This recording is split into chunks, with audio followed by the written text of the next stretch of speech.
think that we live every day with his inventions. It's like we live with Da Vinci. We come to work every day by car that he invented. I came from Argentina on a plane that he invented the first aeroplane, as well as the first parachute, the first helicopter.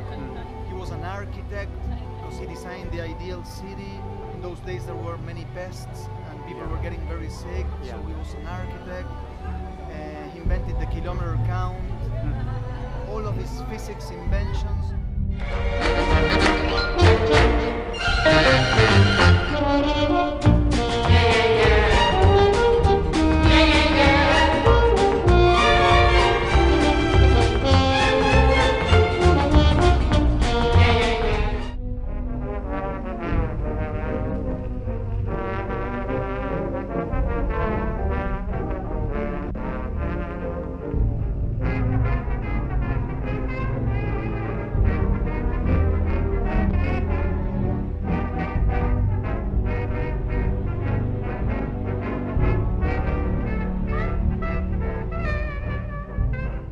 I come from a working class background, a happy, secure home.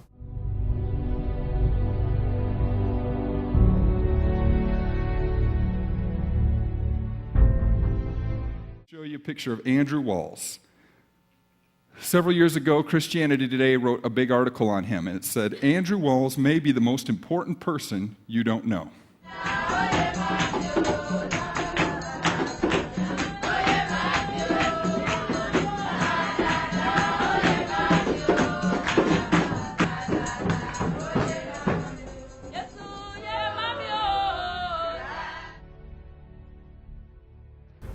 The only way I could describe what happened was a dawning realization one day that I was actually living in a second century church.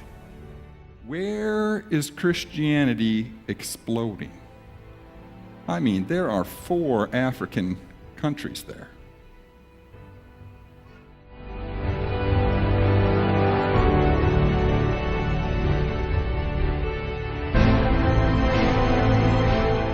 Christianity's explosive growth in Africa was totally unanticipated at the dawn of independence. It's part of a startling reversal in world history.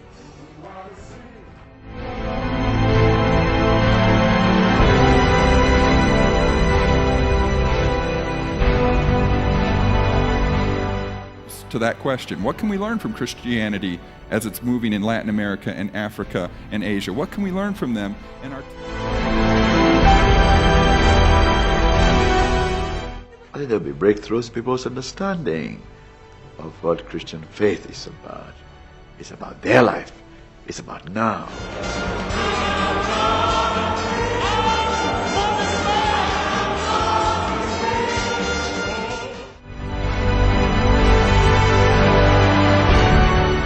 Western brothers should also come and realize that they can come to Africa to learn.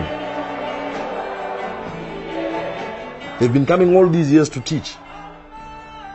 But if they had that mentality that there's something to be learned here,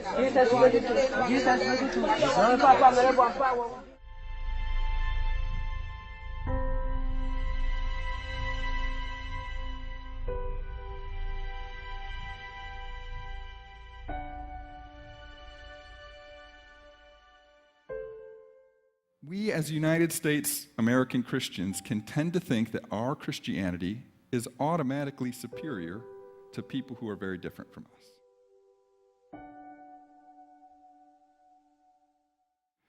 And Andrew Walls went to Sierra Leone, Africa, to teach early church history to the Christians there. And he got there, and the missionary said, well, not much, I mean, it's kind of weak. Our missionary movement here is kind of weak. So, okay, so that's what he assumed was true. But on the weekends, he would go out and he would just go visit other villages, and what he found was, to his surprise, there were Christians there. But they weren't connected to the missionary center. And he kept finding more and more Christians. And so they gathered up and he'd teach classes, and he was teaching them on what was Christianity like in the 2nd century. What was Christianity like when it was still pretty not that far removed from Jesus and the apostles and when the Bible was written and all that? What was it like then? And one day it just dawned on him. He was around second century Christians. Christianity had only been going there for a couple hundred years or less. And the things that he was trying to teach them about the way that Christianity moves so that it would spread from this little sect of a movement of these Jews in the Roman Empire to start spreading through the whole Mediterranean world. How did that happen? He's watching it happen.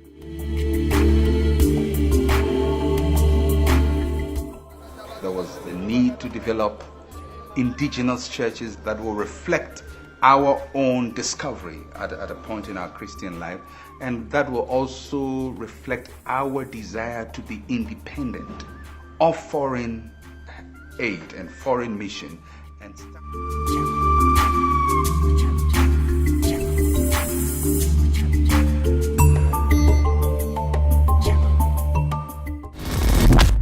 take this guy, for example. Stephen Furtick of the Elevation Megachurch in North Carolina is building a 16,000 square foot home. An enormous stack of sticks that he told his congregation is a gift from God. A very large gift from God. It's a big house, and it's a beautiful house, and we thank God for it. We understand everything we have comes from God. Before you react, if I told you the house costs $1.7 million, does that change anything? I mean, that's a fraction of the cost other celebrities, athletes, even politicians spend on their homes, private planes, boats, even their cars. What does that come from? Why do we assume that we have the superior brand of Christianity? I think it's partly because as a country, we have power, we have wealth, and we have status. We have political influence.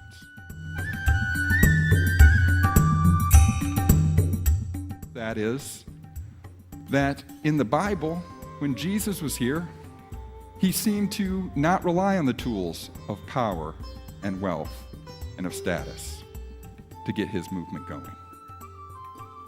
He did something else to build a kingdom that was going to go over the whole globe. He had a different methodology. He had a different tools that he emphasized.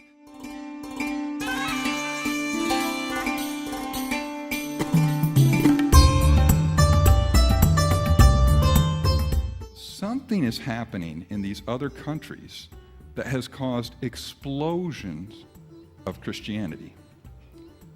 What do we know about it? Do we know about it?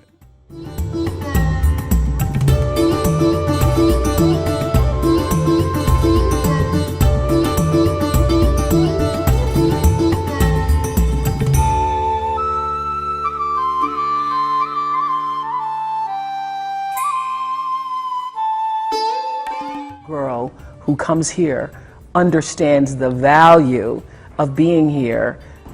The school recently announced that it achieved a 100% pass rate for its 72 graduates.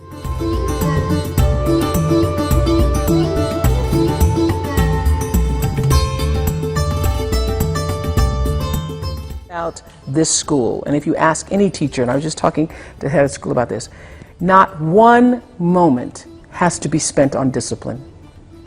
Not one moment of our time is spent trying to bring order into a classroom or trying to get somebody to behave or trying.